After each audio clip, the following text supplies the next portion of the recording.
Haggard na yung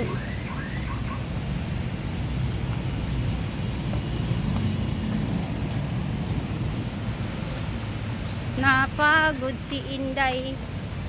Uwian si Inday.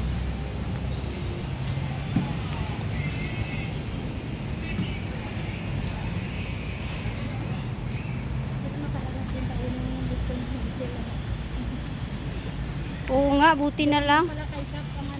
Oo. Kaso nabalik naman yung bulaklak ko. May kapalit.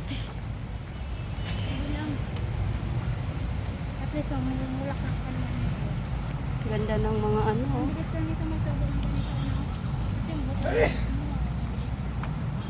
Sobrang dami ko nang nabiling halaman. Ubos lang kamatay. Ano yon?